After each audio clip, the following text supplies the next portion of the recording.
Welcome everybody to the AREG general meeting for June, and also welcome to our audience on YouTube. Hope you all find this evening's talk interesting.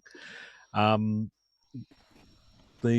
presentation tonight's been given by Phil Locke and Bill Cowley.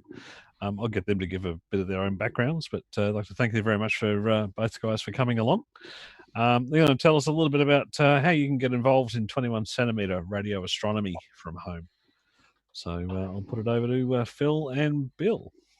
Thanks, Grant. I guess it's going to be me for a start. I might just give a short introduction to the project and maybe to Phil. Phil's not a radio amateur, but he's a very keen astronomer, mainly optical. And I guess that I've known Phil for a long time. Many years ago, we built a 12-inch reflector, 12-inch telescope together. Anyway, some years ago, people started getting interested in radio astronomy, amateur radio astronomy. And of course, the new technology, these cheap software-defined radio systems have really opened up the possibilities of being able to do some quite interesting things. I've got a little picture on the bottom right-hand side. Hopefully you can see that, a FunCube project about 10 years ago. And so we've looked at a bit of stuff around the web, and we've done our own thing over the past 3 or 4 years. And so without further ado, Phil is going to talk about some of the background and the history of radio astronomy.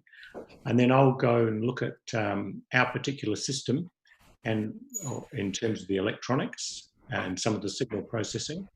And then Phil will come back with the results and the astronomy interpretation of that. So, over to you, Phil. Let me see if he's there. I'm just trying to improve the lights a bit, but anyway. Sure. Okay, all right, thanks for having us tonight. Okay, if you can click over to the first slide there, Bill. Okay, so back in the 20s, a guy called Carl Jansky was tasked by Bell Telephone to try and track down the hiss that was occurring on radio signals. And he took about a year to do this, and one by one he was able to isolate all sorts of terrestrial effects. But there was still something that wouldn't go away, and after collecting for quite a while, he had enough data gathered to notice that this thing had a periodic nature, and the period was 23 hours and 56 seconds. Now that may not mean much to most people, but to those of you who have got a bit of knowledge of astronomy, know that that is the actual true rotational speed of the Earth. The 24-hour day is actually a little bit longer than that, because as well as rotating in our axis, we're spinning around orbiting around the sun, and so by the time we get around one rotation, the sun's not quite in the same spot it was, and then it takes another 4 minutes or so to catch up. So what in fact it does measure is the actual time it takes for the stars to return to the same point in the sky. So it's called a sidereal day. So that indicated that this stuff is coming from the stars, and suddenly it's a universe that we're listening to, not just some more local things. So that was the beginning of radio astronomy. And then a number of people, one particular guy called Grote Reber, started building large dishes, and eventually migrated from the US to Tasmania to where he thought he'd get a pretty clean signal. But okay, so astronomy, where does the radio stuff come from in astronomy? Well, anything where there's an acceleration of electric charge, it can be a change of speed, speeding up, slowing down, or changing direction, will generate some sort of radio emission. And in fact, all sorts of electromagnetic radiation are generated by just natural astronomical objects. Light, of course, we're familiar with, but infrared X-rays, gamma rays as well, and radio waves, of course. And these can be stars, planets, as well as diffuse matter, such as gas clouds in space. Actually, the word dust, I need to take that on. I've got to check that one. I put it in, but I'm maybe not right. Anyway, radio signals can be generated by those accelerated charges, or they can also be generated by low energy transitions in atoms in space. Now, in space, matter consists in two forms. One in just ordinary matter, pretty well all hydrogen, 99% hydrogen, or it consists as a plasma, which is basically the atoms with their electrons stripped off. And you also get the radiation from the far end of the black body radiation curve. So we're particularly interested in a transition in neutral hydrogen. In other words, hydrogen that's still got its electron attached. And that means it can't be too energetic an environment, otherwise the electrons will be stripped off. And that produces a transition with energy that gives it a frequency of 1420.4 megahertz, or 21 centimeters.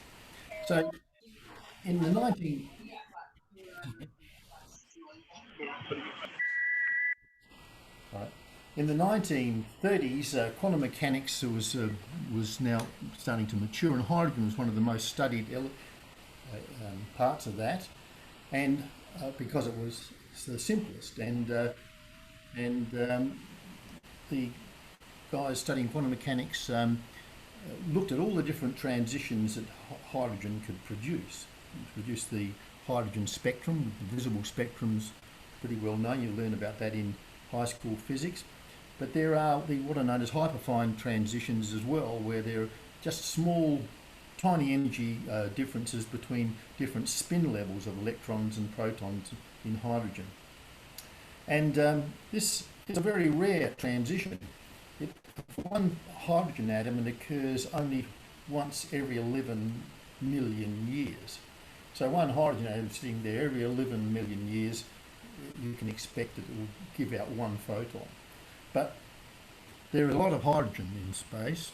In fact, in an ordinary shoebox, there's about 10 to the 23 atoms of gas. So that's a huge amount. And in space, you have astronomical amounts of it. And so there's always some of this transition occurring and producing these photons of 20.4 megahertz. Move on. Yep.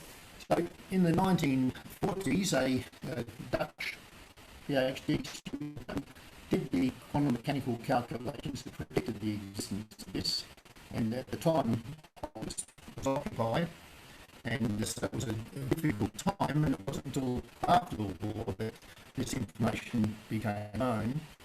So thanks, Bill. Move it on. And this is the transition that Holst studied. If you have an electron orbiting a proton, the electron can have spin, and that spin can either be parallel to or anti-parallel to the spin of the proton. There's a very tiny energy difference. And if that electron happens to flip to the opposite direction, then a small amount of energy is released, which is a transition that produces that 1420.4 megahertz or 21 centimeter photon. Okay, Bill? So since hydrogen is so common, you'd expect there'd be quite a bit of this signal out there. But it has to be neutral hydrogen, as I mentioned before, otherwise it hasn't got an electron to do that flip.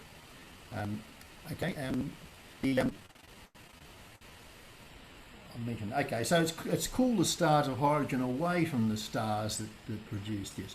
If they're too close to the stars, or they're in the atmosphere of stars and the electrons are stripped away, and there's no 21 centimeter signal. Okay, thank you. So there's a picture of Magellanic Cloud, and that sort of pinkish glow that's in there is part of the hydrogen. That's a small dwarf galaxy that is close. It was part of the same system as our own Milky Way galaxy. Thank you. Okay, so the H21 signal, if it was just a straight signal sitting next to you in the room, it'd be a nice narrow thin line centered on 14.4 megahertz. But in reality, these are clouds of hydrogen, and these clouds of hydrogen, just like any gas, a contained gas, effectively is contained by gravity, then they'll be moving around in random directions and colliding with each other from time to time. And so at any point in time, some are coming towards you, some are coming away, and others are going in various other directions. So that the Doppler effect causes the line to broaden. Some parts of it, those which are moving away from us, move to the blue end, or what I call it the blue end, but the higher frequency end. Those that are moving towards us move to the red end. So it's a red shift. It's called a red shift. Of course, colours don't exist in this case. So along a line of sight, when you're looking out towards the Milky Way, you could be looking through several clouds of hydrogen. It's not just one, and these ones may be at different distances, and they may be of different sizes, and they may have different relative speeds to us. So therefore you're going to get a number of hydrogen clouds which produce a more complex shape to the signal. Okay. Next slide, thanks. Okay, so during World War II there was a great advances in radio and radar, and in particular radar. So after the war there was a lot of activity in radio astronomy that followed from that. So in Britain, Australia, USA and Netherlands were the leaders in this. And a group in Australia were the first ones to locate the centre of our galaxy using radio astronomy. And the Leiden group, they produced a 21 centimetre survey of our galaxy, and were able to produce a map of its spiral structure. So this is the actual map they produced back in the 50s. Okay, and so because we are not in the centre of the galaxy, we're out there away there where the little arrow is, and that dark area means at any particular point you don't see all of the galaxy. You can only see parts of it. One of the things about the 21 centimetre radiation is that it pretty well goes through anything. There's nothing much that stops it. So dust, all the sorts of things that block our view of in ordinary light, that doesn't have it. It's 21 centimetre happily goes through it without any problem. So we can see a lot further. We can also see in rainy weather, and we can also see in daylight with the radio astronomy. Thank you. Okay, so I'll pass over to Bill now to describe our system. Yeah, thanks, Bill. Very good. So, by the way, can people see my cursor moving around on the screen? Can you see that moving on the screen now? Yes, we can. Yeah, okay, great. Yeah. So this is like a simplified block diagram of the setup, which is actually located in Prospect in the bottom of Phil's garden. You'll see some pictures of that very shortly. There's a 2-metre dish, which is formerly a satellite TV dish. Raspberry Pi controls an elevation motor. There's a feed here. We've had to build a new feed. You'll see that. There's sort of outdoor equipment is in a couple of parts. There's some preamps. There's 2 amps right up at the feed, and we'll show you some pictures of that. There's 2 more amplifiers and a bandpass filter, and then it goes into one of these low-cost SDR systems, RTL dongle, and it's most of the processing is done in a Raspberry Pi 4 actually, and then the signals are relayed into some other computers in Phil's study, some few tens of meters away, and we do all sorts of processing in various languages. So that's the basic setup of the system. This is Phil standing next to the first version of our dish, and also the mount. It was a timber mount let's call it a prototype mount, the first version. Maybe for reasons that we'll explain later on, that's not the mount anymore. Anyway, you can also note the very elegant rain protection from the feed, and particularly the LNAs just in that bucket there. So we've got about 7 degrees with about 2 meters at 21 centimeter wavelength. And it's a fairly straightforward feed, the first one that we built. Well, actually, before we go to the feeds, this is the second version of the mount, which, as I said, was changed maybe about a year ago. Was that more than a year ago? Probably now. Anyway, we have there's a concrete base, and we know that this is a great mount because this is our mechanical engineering friend Alan, who had to do a stress analysis for the dish to satisfy the council that it would withstand all sorts of hurricanes and so on. And so we're not going to have any problems with that.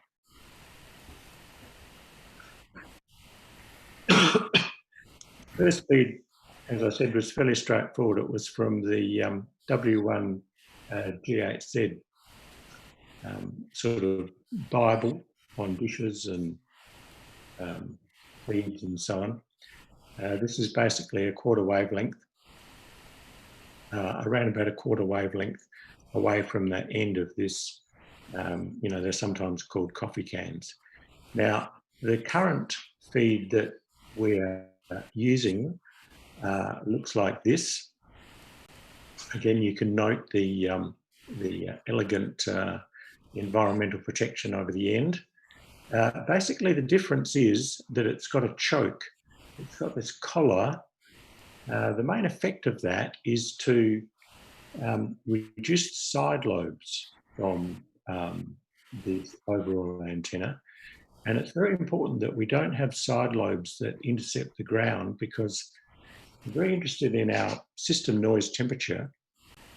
And if we're looking at any warm part of the ground, then we get a much worse performance. So we believe that, well, and also spillover, both side lobes and spillover from the feed. So this seems to be giving significantly better results, this particular feed with this Kumar choke. Now, before getting on LNAs and so on, I just wanted to talk briefly about these front-end RF issues for systems like this, because the signals that we're dealing with are weak. They're very small signals. So that guy Jansky that Bill mentioned early on, we want to maximize the gain of our dish divided by the system noise temperature.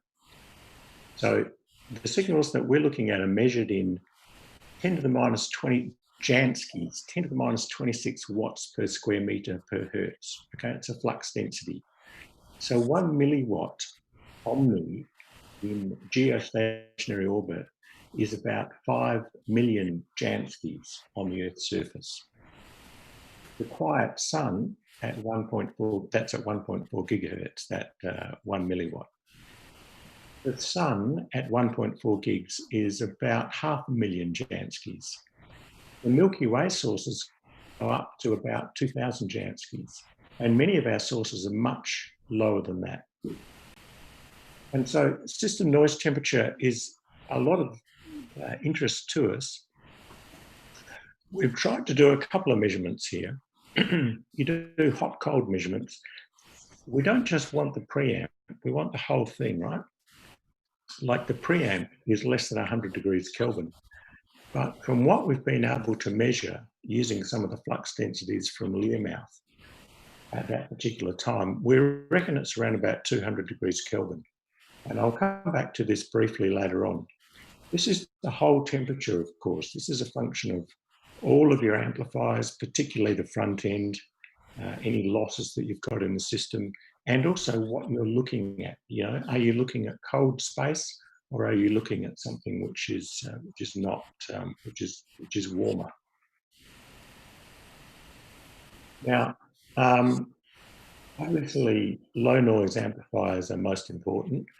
We're currently, I'm sorry to say, we're using a commercial, a mini circuit's front end. Its noise figure is probably around about half a dB at about 1.5 gigs.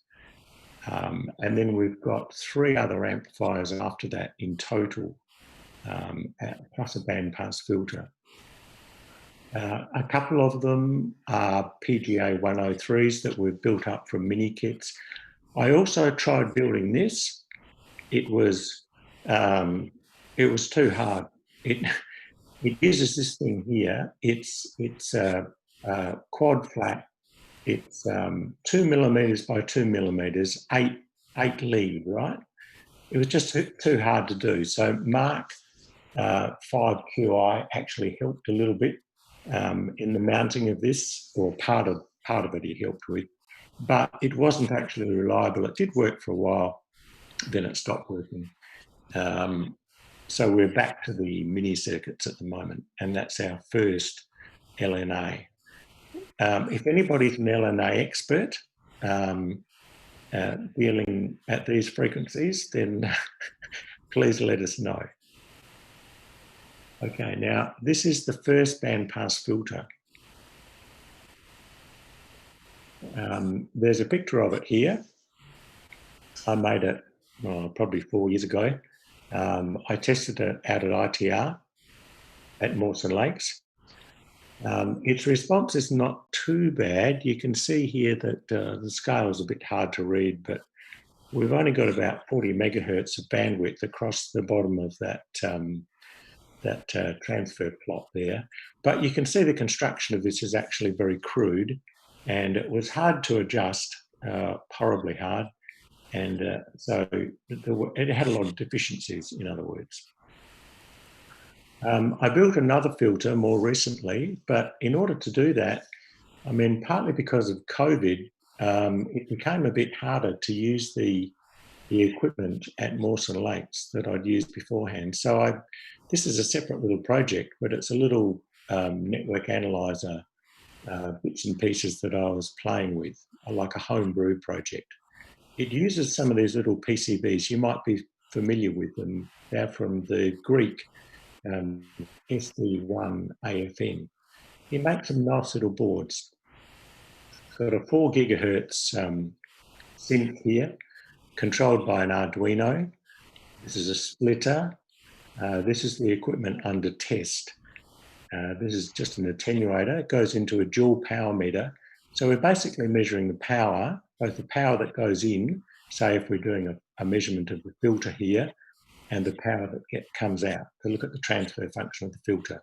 And then it goes into, via USB, you put it in a laptop and grab some data and do some graphs and that sort of thing. We've also used it, though, for feed measurements with a directional coupler.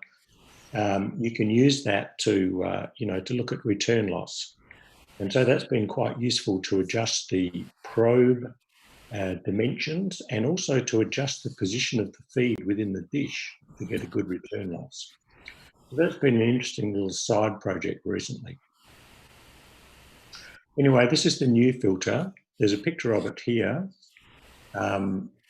It's from a design from a guy called Sargi, Eastern European group that were working in this area. That's the actual interdigital filter itself. This is my little plot of the response using my little Home-Brew measuring scheme. It's not really limited to 40 dB dynamic range. This is not true. That's just a function of the number of bits that I'm using. The advantage of this filter here, and here are the next 2 preamps, by the way. The advantage of this filter is that it just uses standard channel, aluminium channel, uses 60 by 40, and I've got 2 meters of, no, I've got many meters of this now. So if anybody wants to build one of these, let me know. And you might be able to use it for 1296. I've been meaning to test that out, but I haven't got around to it. Well, I think everybody knows about these. the RTL dongles. You've heard quite a bit about that. They're only 8 bits, but we're using them in this project. Now, I wanted to talk a bit about the signal processing that we do. And the key part of that, to go from the time domain into the frequency domain, is this Fourier transform. So, of course, it was invented by Fourier, Jean-Baptiste Fourier. He worked for Napoleon Bonaparte. Now, normally, if you want to explain Fourier transforms, you put up a lot of maths, but it's best not to do that because we haven't got time. So, and I've also done a bit of this explanation before. So if you want to see how this works without maths, but just in terms of phasor diagrams, have a look at my blog, or there's a page on my blog you can go to here, and it will try and explain how these Fourier transforms work.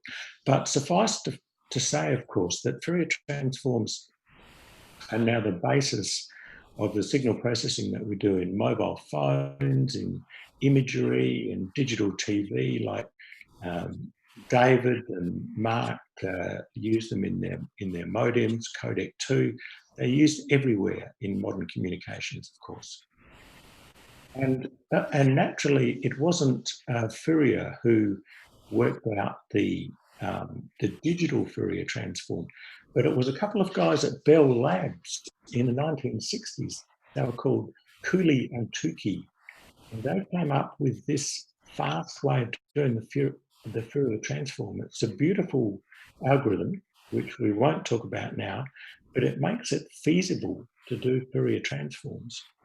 And, it's another whole lecture in itself.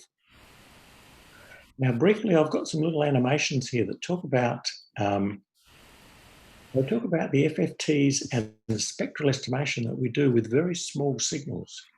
And so on the right here, we're seeing a picture of a spectrum with 1 average, now 10 averages, 100 averages, and 1,000 averages with the same size transform that we use, which is 512 points in the radio astronomy project. In this particular case, what I've got is a sinusoidal component, a discrete spectral component, plus white noise. Now, what we see after many averages is that you can see that there's a spectral component there. But although the amateur community does talk about signal-to-noise ratio in these situations, what they really mean is signal to total noise within the bandwidth. And I don't think that's very useful. It's not useful because the bandwidth here, that like most of this bandwidth, is of no interest to us at all. This is the signal here, this little bit, it's just a discrete line. So the signal to noise ratio in that sense is only a function of the resolution, which depends on the FFT size. So I don't think it's a very useful thing to talk about. Now let's look at another example of a lot of spectral averaging, in this case not with the discrete signal, but in this case here we've got a continuous signal of interest. And this is the type of situation that we have in radio astronomy. And you can see that we need quite a few averages, and you can see that after many averages, then the size of the signal is not changing, but we're ending up with a clean, roughly 3 dB above the noise floor. So I just wanted to ask the question, and maybe you might like, if you know this, you might like to respond via the chat window. Let's have a little quiz here. What is the signal to noise ratio of this signal here? I'll just pause for a second while somebody gives me an answer to that. Does anybody want to speculate?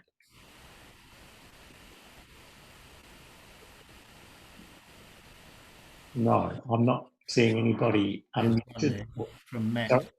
Matt's got one. What I can't. What does that say then, Phil? Matt said 3.5 dB. Yeah. Okay, Matt said 3.5 dB. Sorry, that's not showing on my. Yeah. Okay. Let me reveal all.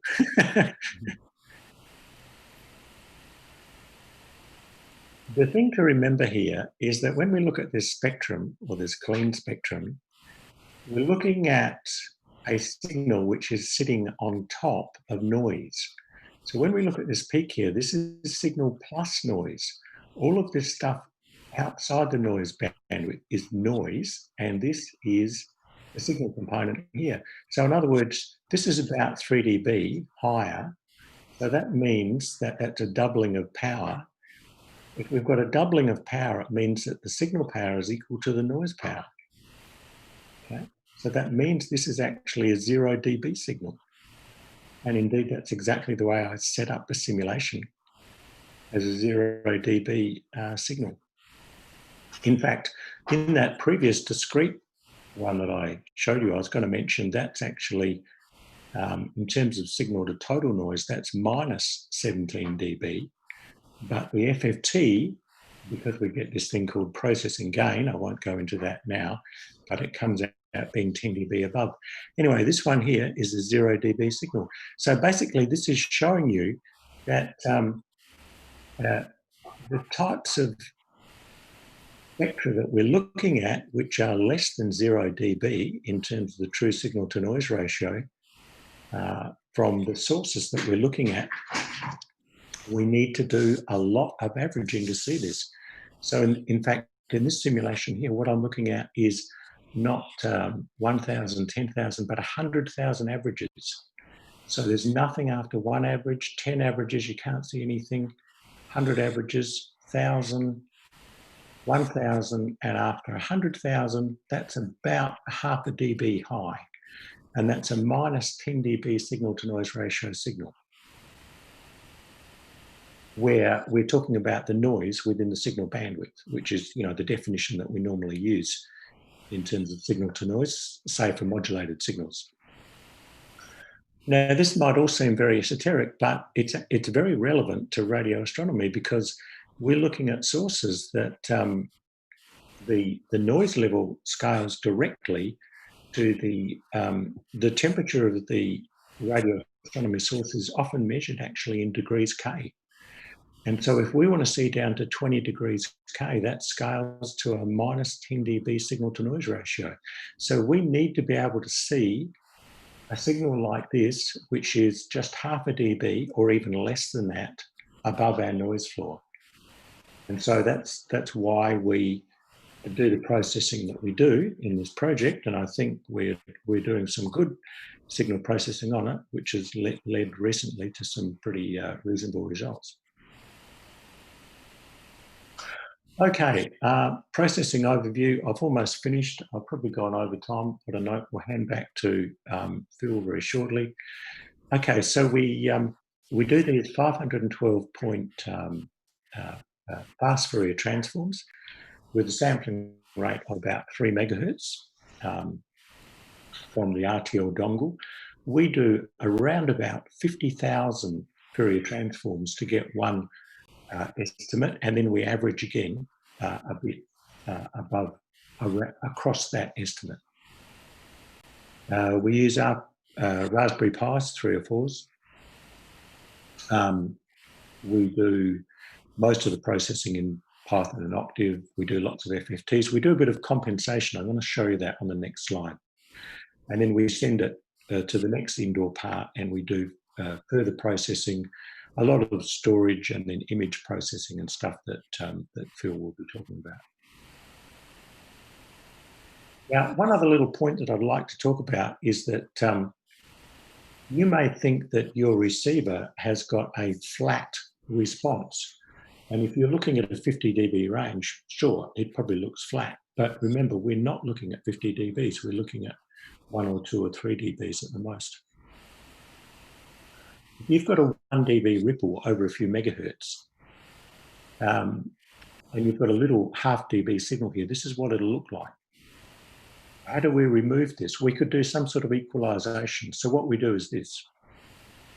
There are different ways of doing it, and we've tried a couple of different ways. First of all, tune to 1421, and this is our signal here at 1420.4. Okay, and now tune to tuned to 1420. So this is 1420. This is in the middle of our band here, right? And our signal appears up here. What do we do now? We just take the difference between these two spectra. Okay. So if you take the difference between those two spectra, you see a positive and a negative spectra, but you've got rid of that variation. This variation here, if I didn't say it, comes from like the baseband response of the dongle, not a function of the RF response. There are small variations in the RF response, but they're very, very slow. We can see those variations in some of the processing that we do, but the main problem here is the ripple that we've got over a few megahertz. This is just another picture of this particular display. In this case here, we've got two real spectra. In this case, we've actually lined up the frequencies properly, so you can see this is at the lower frequency, this is at the higher frequency tuning, and they actually lie in the same place. And when we take the difference between those two in terms of frequency index, then what we get is these two copies of the, we take this, we actually take the green one minus the blue one as a function of the frequency index, and we end up with this thing here. And we just, at the moment, we just discard this. There's actually useful information here, but we're not using it right now. Okay, so, and here's just one more little picture, real signals, real spectra, actually over the course of several hours. During the night, in this case, you can see 17th of May. This is actually the Milky Way appearing. Phil will say more about this.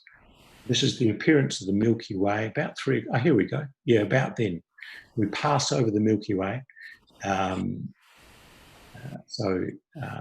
Phil will say a bit more about that. And of course, if you take those spectra, oh, okay, yeah. All right. Well, Phil, do you want to start talking about this one here? There's sort of some of the regular status displays that we see on the screen during the operation of the radio telescope. Okay, thanks, Bill. So the two graphs below are exactly the ones we were looking at earlier, or very similar. And the third one, the one at figure 12 at the top, is one that just accumulates over a 24-hour cycle. That's only for a short period there, so there's only a few there. They're done in different colours, so you can just see those different graphs there. Okay, and up in the top left there, that's shows where we're pointing. We have the we just change the altitude of the radio telescope, and as time goes by, so that's an altitude of 108 and azimuth of 0, so it's just pointing along the north-south line, and this then calculates from the time and our location what part of the sky we're pointing to. Those two coordinates there, the 18.14 and the 263.82, are the galactic coordinates. Astronomical maps usually based on the coordinates called right ascension and declination, which is based on the equator of the Earth. But those ones there are that's the galactic coordinate system. So if we look across treat the plane of the galaxy as our x-axis, then we have degrees along that, degrees around that, so it's 360 degrees all around the galaxy, and then the elevation above that is the galactic latitude, above and below. Okay, if we can go back a slide there, Bill. The previous one, no. Oh yeah, okay. So as well, we'll look at this a bit. Perhaps we go forward. We'll explain that. That is a 24-hour cycle. What we do is we point the telescope to one altitude and leave it there for 24 hours. And in that time, the Earth rotates, and so the point of the sky at which the radio telescope is pointing changes steadily overnight. It takes about 2 minutes to integrate the full set of readings that we average together to produce a final reading.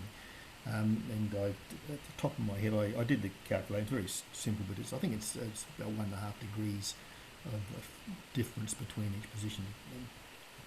I have to confirm that. But what you can see there is 2 peaks. We'll go to the next one, Bill. Move on. Keep going.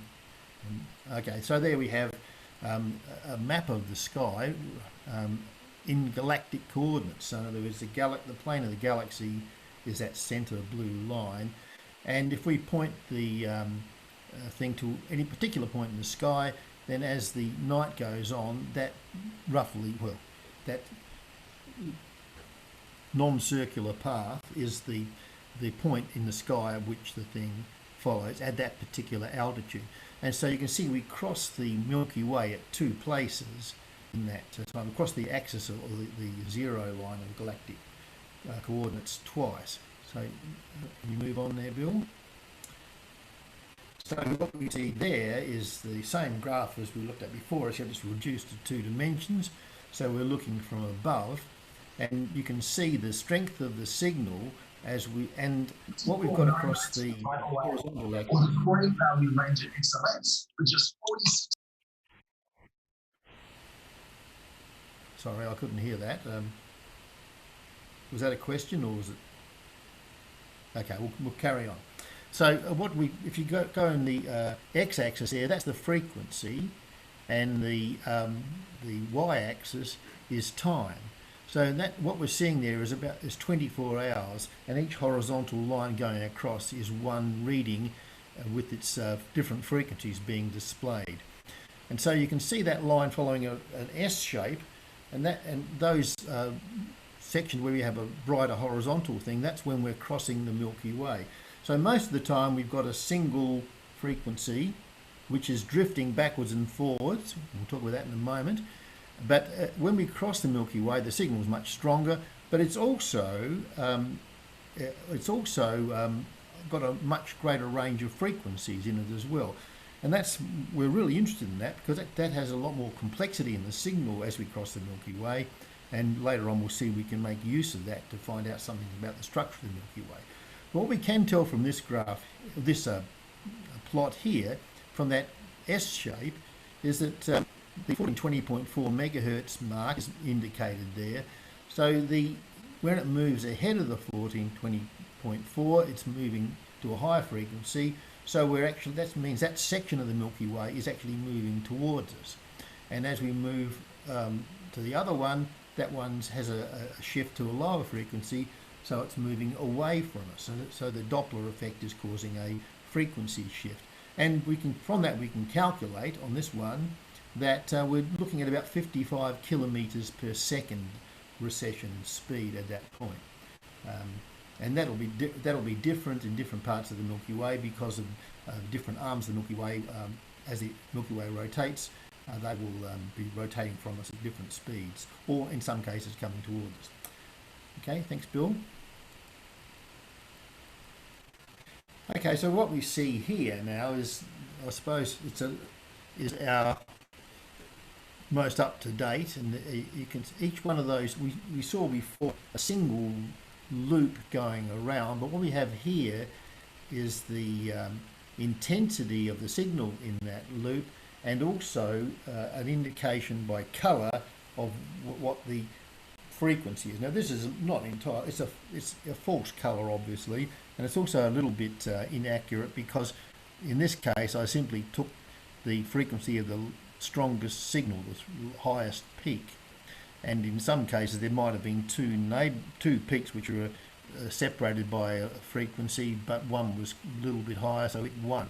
But you can see the actual line of the Milky Way is displayed quite clearly there. You can see a red side and a blue side, and you can also see areas away from the Milky Way as well, which are showing up. In fact, Bill and I went to a talk at the Astronomical Society a couple of months ago, pre-COVID, probably several months ago, and some latest research has shown that there was some early explosion in the Milky Way that could well accounted for pattern of the galaxy from the moving away from the centre, which that part in the centre you can see pointing up and sort of looping around the top. But also you can see the centre of the galaxy there, the bright spot right, the brightest spot is right on the where the 0 of galactic longitude and 0 of galactic latitude occurs. There are a few bright spots there. Those are mostly spurious ones, not necessarily spurious signals, but they're ones that have actually been read elsewhere but allocated to the wrong spot in the sky. We did attempt to use an accelerometer to keep track of where the thing was pointing, and that worked very well most of the time, but occasionally it gave rather strange readings which resulted in things being thrown offline. As you can see, there's some parts missing as well. And if you look over on the left side, there's quite a big gap, and that's because here in Adelaide we can't see stars below our horizon, obviously. So there's parts of the sky we can't see. That's a little bit larger than it might be because our mount doesn't allow the thing to be lowered below 25 degrees from the northern horizon. If we did that, we're pointing across the backyards of my neighbourhood, and I don't think we would be getting a very clean signal anyway. So that, anyway, that's our current output, but the next stage is to do signal cleaning and regathering of signals. So now we'll talk about analysing the signal. This is a real signal when we were pointing at the galactic longitude of 330 degrees and galactic latitude of 0, in other words, on the axis of the Milky Way. And you can see it's not just a single peak, it's got quite a bit of stuff in there. And that complexity corresponds to that horizontal extension we saw back on that blue and yellow graph earlier. And that holds the information we want to try and analyse about the structure of the Milky Way at that point. Can you move on, please, Bill? So what we're looking to do, and we haven't done this yet, but we've done part of it but haven't applied it. If we took the signal to consist of a number of bell-shaped curves or Gaussian curves, then we can, by choosing their positions, their amplitudes and their standard deviations, we can find the right combination of those which pretty well mimics the true signal. So on the right there you can see the sum of all those Gaussian curves is a pretty good approximation to that signal. And so what the assertion is that each one of those Gaussian curves corresponds to a cloud of hydrogen at a different point along our line of sight. One of the things I've been thinking about, which is probably correct, given the standard deviation of those curves would be equivalent to related to the temperature of the gases in those things. And since this has to be neutral hydrogen, there'd be a constraint on what that standard deviation would be, and therefore I'd expect that there would only be a fairly narrow range of possible widths on those things. So that's going to help us in trying to come up with a set of those things.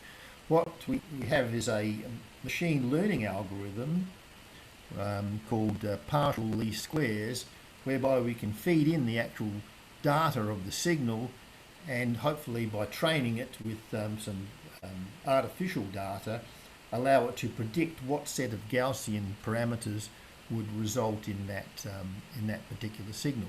And from that, we should be able to grab or get a number of Gaussians corresponding to hydrogen clouds along our line of sight. Now, from optical astronomy, we have information about the rotational properties of our galaxy, and from that we should be able to use that plus the red shifts of those red or blue shifts of those clouds to determine how far away those clouds are in our line of sight. And by repeatedly doing that for every degree or so around the plane of the galaxy, hopefully we should end up with a spiral thing. So this is all future work. That graph, the coloured picture we saw earlier, is about where we're up to at the moment, because it takes about a month and a half to gather one full cycle, and something usually goes wrong. There's always, it never runs for a month and a half without something being a problem. So we're always fixing things. Okay, Bill, move on. So this is for both of us to comment on. Well, it's as you may have gathered from what we've had to say, there's a lot of stuff involved, and each of us coming from different areas of expertise have learned a fair bit about the other's field of knowledge, and we've had also lots of minor technical issues about earthing and about controlling interference and using Wi-Fi to communicate our data back to the thing. That seems to have been okay, but occasionally we'll get harmonic interference. Bill, anything you've got to say on this side of it? Well, I think you've listed some of the things there, Phil. I think the metal mount with its earthing has probably been useful with the ferrites. We had a lot of problems with spuriae in the early days, but we've kind of taken steps progressively. For example, the RTL dongle, Phil actually buried that under the ground Well grounded. with a long cable going down to it. So yeah, our current level of spuriae is very low compared to what we had initially. Well, and the last point there, and do you want to that I received a phone call from the Prospect Council saying that my neighbours had complained about this antenna.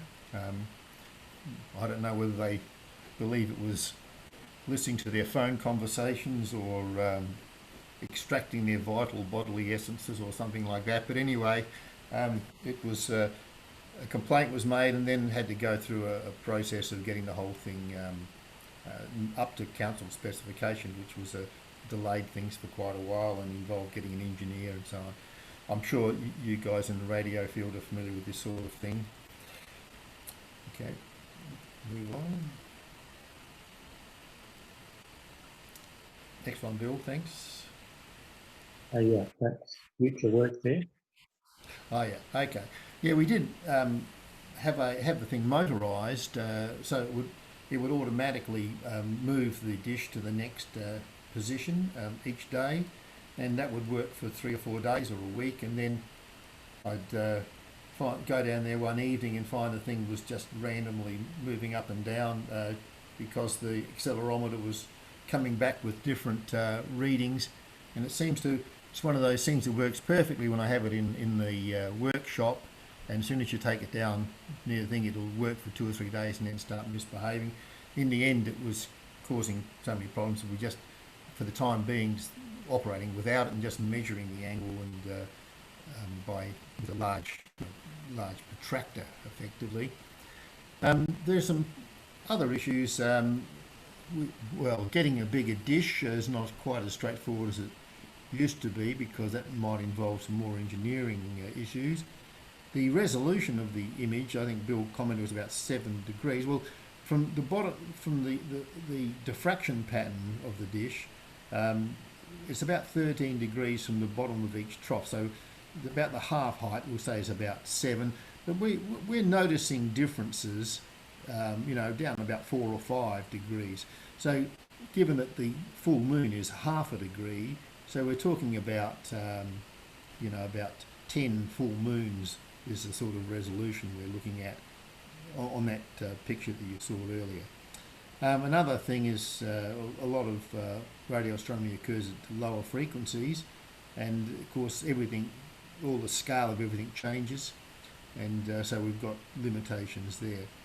We're talking about machine learning, and that's one of the things we're trying to do. But yeah, I think we're sort of pretty close to exhausting that. One other thing, though, that is mentioned there is trying interferometry, which is where you have several antennas all synchronized, so the phase of their signal is known, and from that, using what's known as aperture synthesis, you can actually operate as if you've got a much larger antenna, and the size of the antenna affects the resolution. So the recent pictures of the pictures of the black hole that were achieved earlier this year, they were done by combining the signal from many radio telescopes across the world, and their combined signal behaves as if it's one single dish of that size. You don't get a gain in collecting power, but you do get a gain in resolution. But that will involve a very large effort in getting the signal synchronized, and I don't know whether there are people who are good at that, but it would be interesting if we get something pretty stable that could be taken up by other people who are interested, and then we get them all operating together by some sort of network synchronization. And that's is this the end? Well, I don't think it's the end. There's more to come, but it's the end of this talk. Okay, so that's it. Thank you. A question, if I could. The 400 megahertz idea that you've put on the last slide there, would it have to be a dish? I mean, a lot of our moon bounce arrays that we run are down more like stacked bay of Yagi antennas or something like that, and you still get quite high gains out of that. Yeah, you're absolutely right. In fact, the SKA is done with some rather I don't know the theory of their receivers, but they're quite different, and the using helical antennas and even just I think there was a thing called the Mills Cross, which was just a large clothesline effect, I suppose, which by using phase control they could point it effectively using phase control. But no, the dish is not the only way of doing it. Probably maybe even not the best way. Where on 400 megahertz do you need to look? Well, you're challenging me there. There are quite a few different frequencies, because you'll get this is the hydrogen 21 centimeter, but there are other processors that generate signals, and there are also things which are extragalactic, so outside of our galaxy, and you get highly redshifted signals. I'd have to look that up. I'm sorry, that's not at my fingertips. I'm just curious. I know the 400 megahertz band is extremely busy, especially between sort of 400 and 430. So, which is why the SKA, of course, is way out in Western Australia. The radio quiet zone out there, yes. In a radio quiet place. And I'm not sure if you saw, but just recently the SKA did some terrific work looking at the dispersion of the fast frequency bursts being picked up by radio astronomers whose source is still not well understood. But by looking at how much the frequency components were delayed as they were received by the SKA, and by having the resolution with these synthetic aperture techniques to pinpoint very accurately the radio source with the optical source, they were able to identify the concentration of gases between galaxies. So they did a calculation, and it came out to be close to the expected figure of what this dark gas is. It's not dark matter, but it was still a very important result that they were able to obtain from the Pathfinder. I guess it's the Pathfinder SKA. Yeah, there's some terrific radio astronomy being done by the professionals in Australia anyway. That's always been the case. Australia's been one of the leading countries, I say not the leading, but up in the top half a dozen. But we have the Parkes telescope has been a very important one. And of course, being in the southern hemisphere, that's been we've been an important source of information. And the southern hemisphere has much of the more interesting stuff, including the centre of the galaxy is visible with its ordinary coordinates in the southern hemisphere. All right, so Phil and Bill, we've had a question from YouTube come in from Andrew Willis. And he's asked the question, can someone ask why they use an 8-bit RTL dongle instead of something with 12 bits or better, like some of the more advanced SDRs? Bill, that's probably a good one for you. We have used a 12-bit device. We tried that out. But one good reason for a start is that the RTL dongles are extremely cheap, and we want to keep this thing running the whole time. You know, sometimes we've needed more than one dongle, or need to have spares and so on at hand. I've used the, what's it called, the SDR Play, the AirPlay. That's a 12-bit machine. I don't think that the number of bits is the limiting factor here. You can see what we've said in terms of the limitations of the very small signal components that we've got. We've got a huge amount of thermal noise anyway. Mm-hmm. So as long as we can, we have been careful to keep the gain chain suitable so that you get some bits, there's no way that it will work at, say, turning over one bit of the RTL dongle, right? Okay. You've got to be turning over several bits. But provided you're turning over several bits, then the FFTs, and it's a 3 megahertz bandwidth. So the quantization noise I don't think is a problem. Okay, awesome. So, Bill and Phil, the thing that really got me is that you've got two problems that you've got to solve, really. So you've got your acquisition phase. So you've got to, collect the data, collect your frequencies, but then you've also got this astral navigation component to say, what am I pointing at? So obviously you've got your front end pies and your back end pies. Is that sort of in essence how the system is working? Yeah, well, maybe if I can comment on that first, Phil. Like Phil mentioned, a good thing about this project is that it's very multidisciplinary. So Phil is really good at all these coordinate conversions. Given local azimuth, elevation, time, etc., location on the Earth's surface, then you can convert that into galactic coordinates. So you need somebody who's got all that knowledge. Mm-hmm. And so Phil handles that stuff. I try to do the RF and the signal processing. Well, I do the signal processing better than the RF stuff, but there's scope for everybody. Yep. There's practical astronomy with your calculator. That's back to the 70s. That's full of all the the algorithms for doing those things. Another one, astronomy. Oops, sorry. Can you see that? Yep. Astronomical Formula for Calculators by Jan Meese. These are both books that go back to the 70s, which is when I go back to.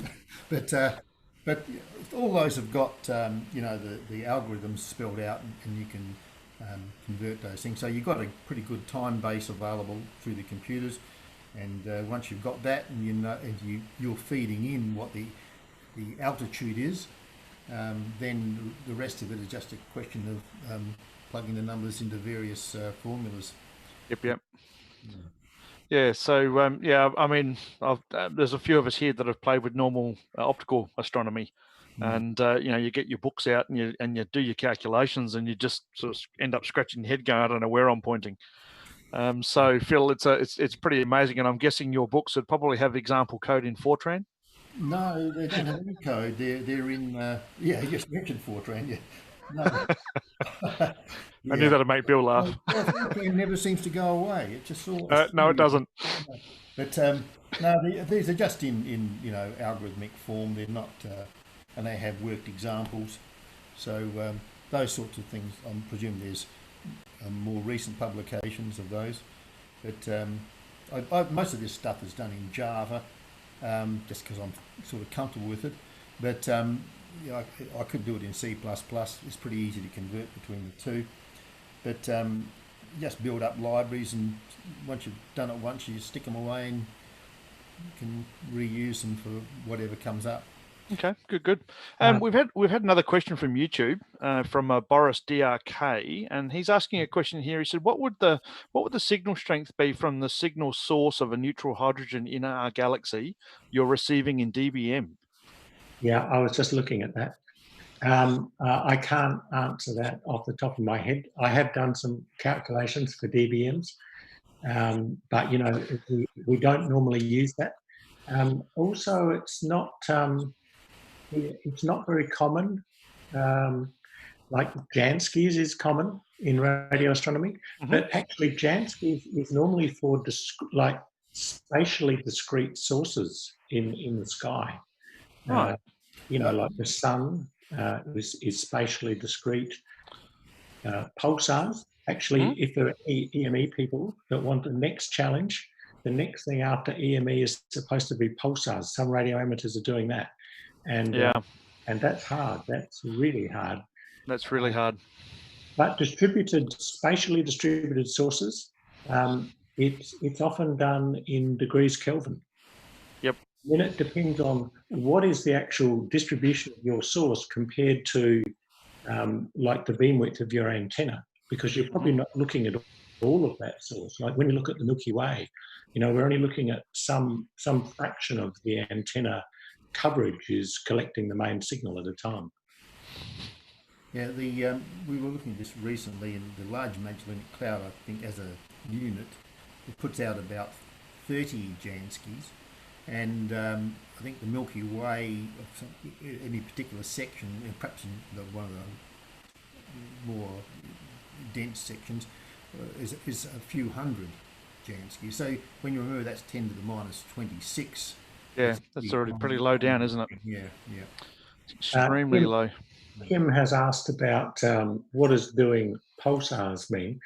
So pulsars are rotating stars that give out a pulse of radio frequency energy as it sweeps past the Earth, and they vary from, in millisecond timescales. They're very, very weak signals, and it's rather hard to pick them up. But there's a group of amateur radio astronomers and some radio amateurs who are actually doing that. You know about supernova, where a star comes to the point in its cycle where it's no longer generating enough energy to withstand the gravitational forces. It's just basically hot things expand and cold things contract, and when the engine turns off inside, the furnace turns off, then the whole thing collapses. Now above a size star, that collapse goes into a supernova, but smaller stars will collapse down and get smaller and smaller and smaller, and may become just cold hard lumps of whatever. But sometimes when a supernova occurs, there is a core left behind, which is called a neutron star, and what it is just like a large nucleus all made entirely of neutrons, and it's immensely dense. Now, I don't know if you remember back to your old high school physics, that when you have a rotating object, as that rotating object becomes smaller and smaller, in order to conserve angular momentum, it has to spin faster and faster. So this star that might have been going around, like our sun rotates once every 27 Earth days, but these neutron stars rotate at thousands of times per second, and this really humming. And if there's magnetic fields associated with them, those magnetic fields are being interacted by that very highly spinning object, and that generates radio waves. But it tends to do it in two beams, one in each of the axes of the rotation, so one up and one down. And if we happen to be in a plane where the rotation of the thing causes it to go around like a searchlight, and we'll get a flash of the thing, say 1,000 times a second. So these pulsars were discovered by an English woman called Jocelyn Bell, and that was discovered back in the 60s in Cambridge.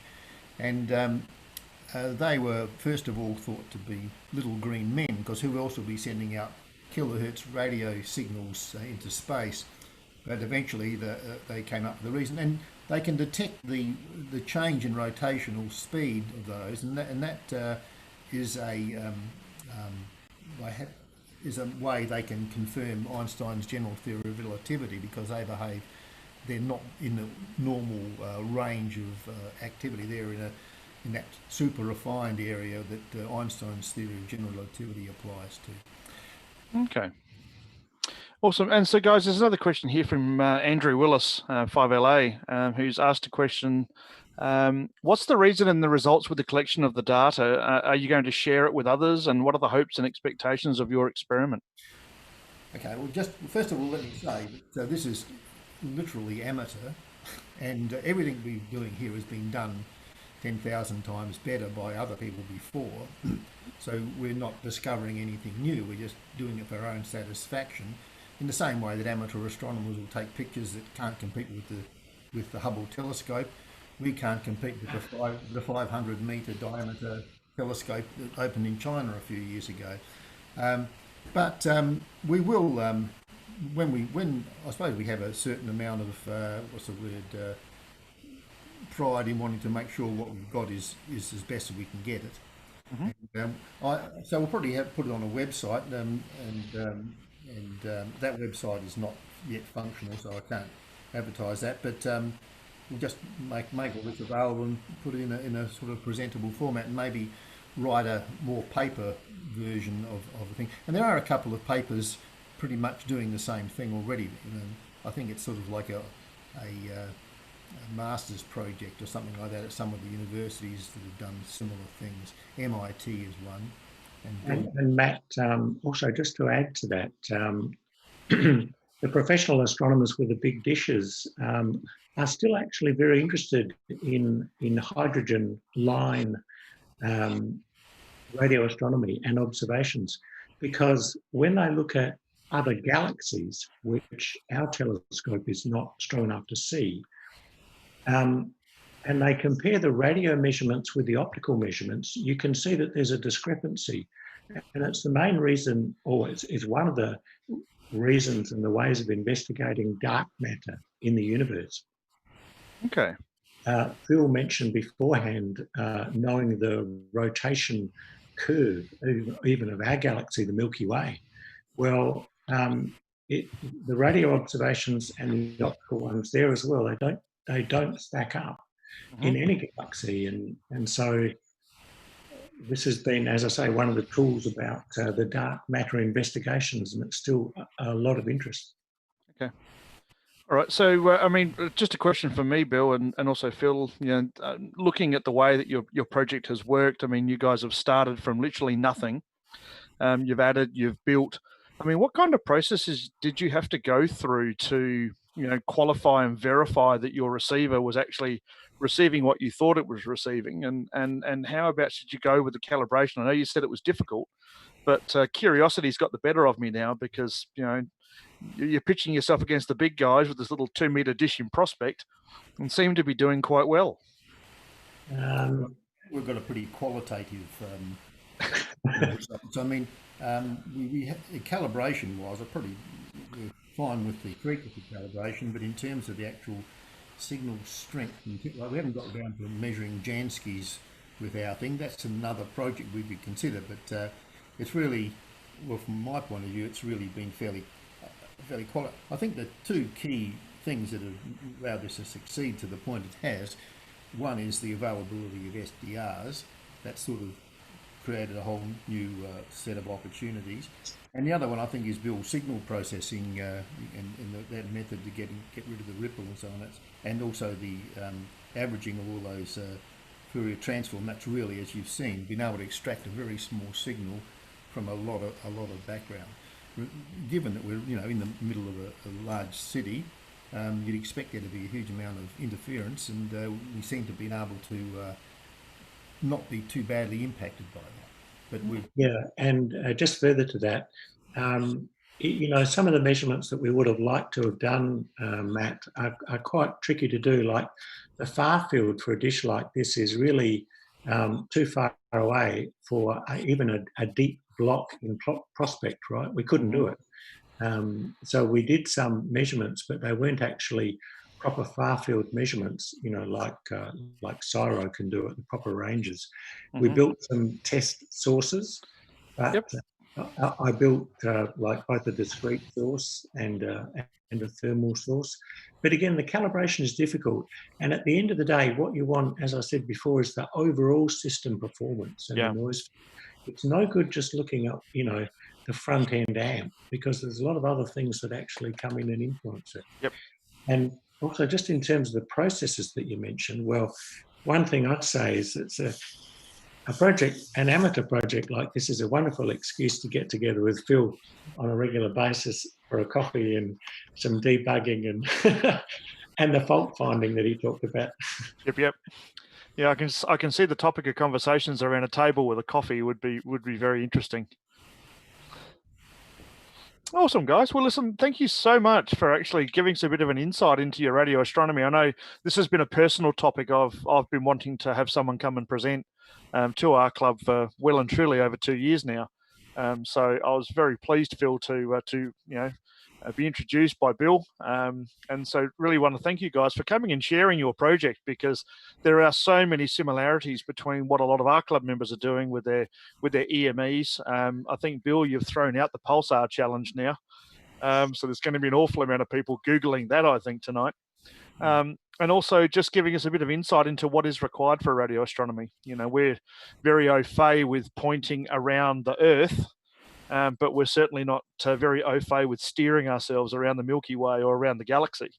So, yeah, I think you guys sort of take that whole navigation thing to another level. But guys, thank you so much again. And on behalf of the AREG, I'd like to say thank you for presenting to our group, and what a really interesting topic. Thanks very much. Thanks, guys. Very nice to talk to you. Awesome. All right. So I think that's probably it for us for tonight. So members and also Bill and Phil, you're welcome to stop by. We normally we drop the YouTube link about now, and basically then we just turn this into a round robin and